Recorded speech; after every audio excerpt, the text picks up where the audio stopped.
Dorothy Must Die, Chapter 26. A moment later, I emerged out of a full-length mirror in a sloppy somersault. As I righted myself, I realized I was in a dim, musty room that was so small I could almost touch both walls by stretching my arms out. I wasn't even wet. I stood up and looked in the mirror. Astrid stared back at me. I touched the cool glass. Solid now. No way back. And reminded myself that this was me standing there.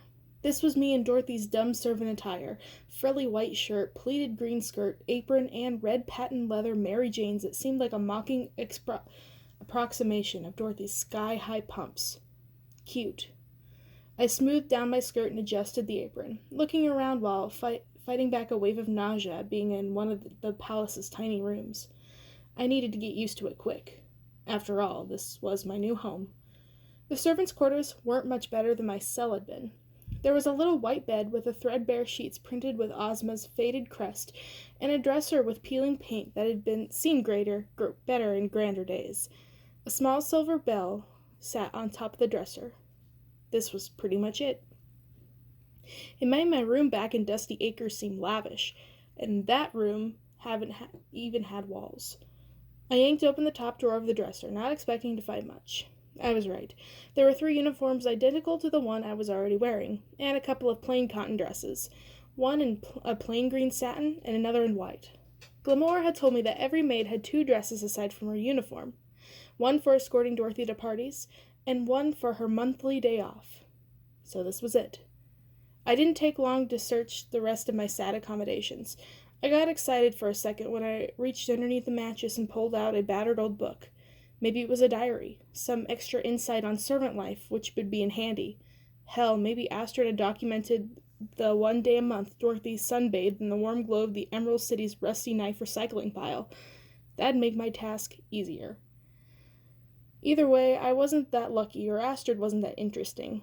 Or both. It was just a dog-eared copy of a trashy but famous Oz romance called The Quadling and the Gnome, one of the more boring books Glamora had forced me to read during our cram sessions. I tossed it aside in frustration and sank down into the bed. I was all alone for the first time in weeks, and I had absolutely no idea what I was supposed to do next. Out of boredom, I opened my palm, and I was about to light a small magic flame, then I remembered Nox's warning not to use magic. I snapped my hands shut and leaned back. So much for my plan to pass time by staring at fire, I sighed. Boredom, I said aloud. Thy name is assassinating.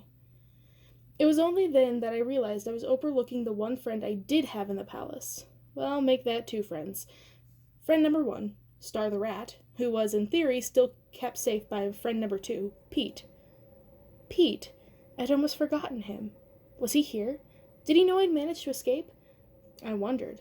Or how I'd managed to do it. Even if I found him, there was no way of telling him I was okay. I was Astrid now, and even though I had a good feeling about Pete, my witch-trained side knew I couldn't take any unnecessary risks. I was supposed to follow the plan. Watch and wait. I sat. I watched. I waited. I almost jumped out of my maid's costume when the bell on the dresser rose a few inches into the air and began to ring. I knew it meant that someone in the palace needed service. I knew about the bell because Astrid knew about the bell. The spell Mombi had cast didn't seem to give me access to her memories. Not exactly. But it did give me a vague sense of her instincts. What Astrid would do in the situation came through as a foreign tickle in the back of my mind. I walked over to the bell and cautiously picked it up. It rang louder. I held it up at arm's length toward the door. It got louder. Still. When I placed it back on the table, the tinkling chime faded. It was like a game of hot and cold. The bell was telling me which way to go. So me and the bell walked out the door, down one hall and then another, and another, and another. At each corner I listened carefully, judging which way to go. The bell was getting louder and louder as I roamed through the palace. How big was this place? When I reached the cave oak doorway, the ringing stopped. I'd already been hoping the bell would lead me to one of the normal doors, but of course it put me in front of this monastery at the end of the hallway. The door was carved into a landscape scene that twisted and moved as I stared at it, almost like crude animation. In it, dozens of blackbirds repeatedly dropped dead over an endless field of corn. I knocked, and then jumped back as a blackbird exploded into a puff of feathers beneath my knuckles. An impatient, somewhat familiar voice told me to enter. My heart sank when I saw the Scarecrow sitting at the edge of his bed in the corner of the room waiting for me. Or rather, waiting for Astrid.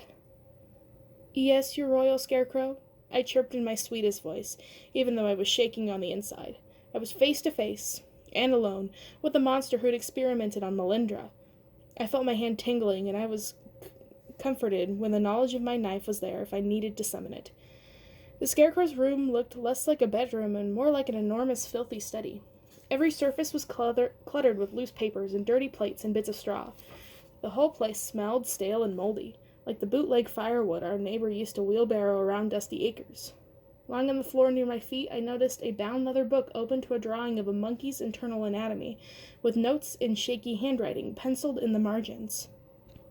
I shivered and forced myself to look away, letting my eyes travel upward, where walls of bookshelves stretched beyond the reach of the candlelight.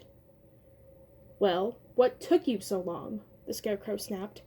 My eyes snapped too, back down to where he sat, his creepy button eyes looking right through me. "Why didn't you just zap yourself to me?" "Zapping is forbidden in the palace," I said, the words out before I could even think of them. I let out an internal sigh of relief when the Scarecrow seemed exasperated but not suspicious. "You should know by now that those silly rules don't apply when I ring," he grumbled. He gave me a meaningful look. Oh no, I thought. Please, please, please don't tell me he's Astrid's secret boyfriend. But he just scolded as he gestured toward a square metal tray that was sitting on a table next to his bed. I'm feeling duller by the second here. Doing my best not to disturb his mess, I carefully stepped over piles of junk and picked up the tray. It took everything I had to stay calm when I saw what was actually on it.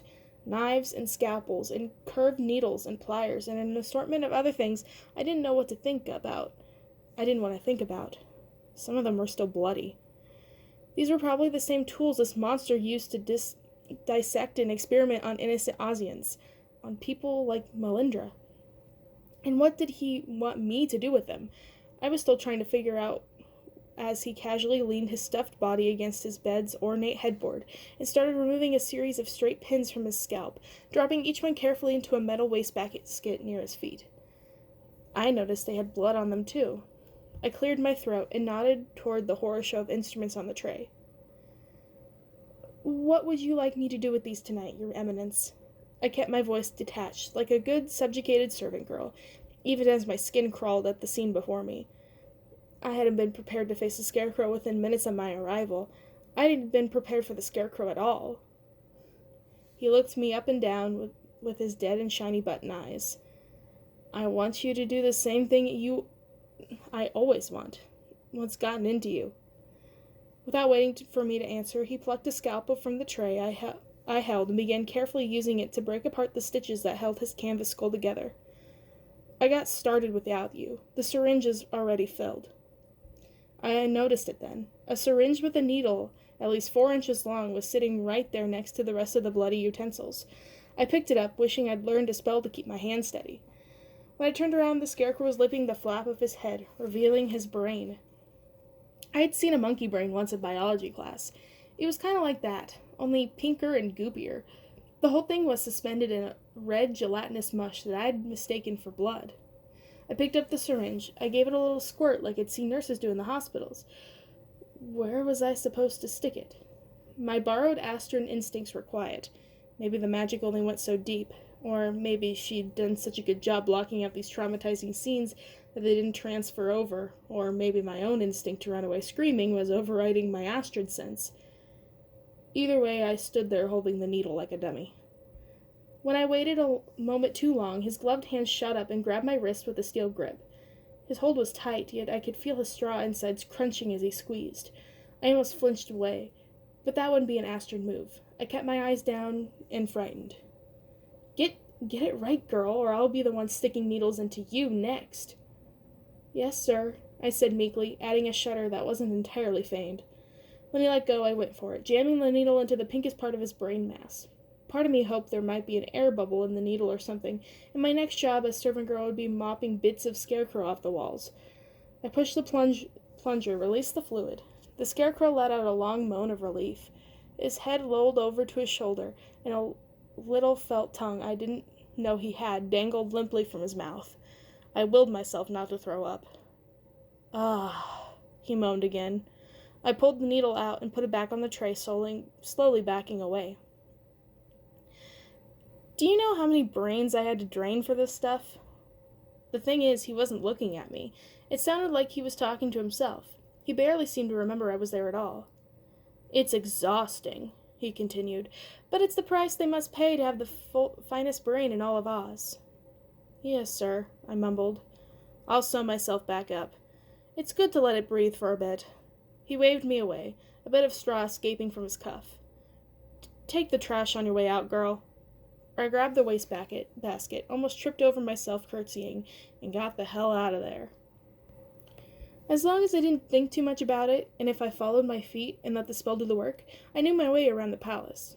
After only one wrong turn, I finally found my way to the kitchen, which seemed as good as a place as any to dispose of the Scarecrow's garbage. It was empty now for the brief window between cleaning up after dinner and getting ready for breakfast. The place was even more huge than I expected, which was fitting considering the size of the palace. Not to mention the size of Dorothy's appetite. One wall was lined with a row of old-timey stoves, while a row of sinks dominated the other. At the end of the kitchen was a fireplace, and a small fire dancing behind a grate. I tossed the whole wastebasket in. It burned down to dust in an instant. When I turned around, I was no longer alone. Ozma was standing in the doorway. She wore a nightgown so sheer I could see her pale, almost translucent skin through it. Her big green eyes were unblinking, glowing brightly in the kitchen's candlelight. I was pretty sure she hadn't noticed me. I held my breath and stepped aside into the shadow, but as I moved, the princess let out a littling giggle, and I saw that her eyes were trained right on me. I'd been discovered. Pardon me, your majesty, I said, curtsying deeply and praying I hadn't done anything technically against the rules. Again she giggled. It had a maniac, almost crazed quality to it. Is there anything I can do for you? I asked quietly and carefully. May I assist you to your quarters? She smiled and clapped her delicate hands together. Quarters! Halves! She exclaimed in delight, and then her face immediately dropped into a frown. And have-nots. So this was the one true Princess of Oz. It was obvious to anyone that she was broken somehow. I wondered if this was what she did every night, if she just wandered around the palace reaching for whatever shiny objects caught the attention of her spooky green eyes and spouting weirdo puns. I turned to go. I didn't want to be around if she started banging on pots and pans or something. But as I tiptoed around her in the empty hallway, she called after me. Dorothy knows, she sing-songed. I stopped and turned back, wondering what she meant. What if there was a little bit of Ozma still in there? What does she know? I asked, forgetting myself. She began to sing, Backward rivers, Dorothy knows lion's den, Scarecrow's nose. Oh, it was just more nonsense. What happened to you, I wondered, but I knew it wasn't worth to ask it. Ozma's hand reached out for mine as I tried to skirt past her. Her grip was surprisingly strong for someone so frail and thin that I could practically see through her. I tried to shake her loose, to no avail. Ozma, your majesty, you have to let me go or I'll get in trouble. She gave me an angelic smile and patted my hair with her free hand. It was like my mom mid-bender. What does the owl say? She asked me. I inspected her face to see if there was even a hint of understanding, if there was anyone at all at home. It didn't look like it. I'd taken too long to respond, so this time her question was louder, echoing through the kitchen. What does the owl say? Please be quiet, your majesty, I hissed, but when it looked like she was about to ask me again, I gave in. Who? The owl says who? Are you? She demanded, cocking her head to the side. Astrid, I replied, trying to stay calm, her clammy hand still on my wrist. I'm Astrid. She replied, pointing at my chest. Naughty liar. I yanked away from her more violently than I intended. Ozma teetered like an antique vase, and then started to fall over. I had time to picture the Princess of Oz cracking her head open on the cobbled kitchen floor that had made for a pretty atrocious first night of espionage. I leapt forward to steady her. Before I could even apologize for almost knocking me over, Ozma latched onto me. She put her lips right up against my ear. I'll never tell, she whispered. And then, out of nowhere, she grabbed my chin and turned my head, kissing me softly on the cheek. Her lips were soft and smooth. What the hell? I pulled back gently and looked at her. Her eyes were wide open, too. She was still studying me. This time, though, she let me go.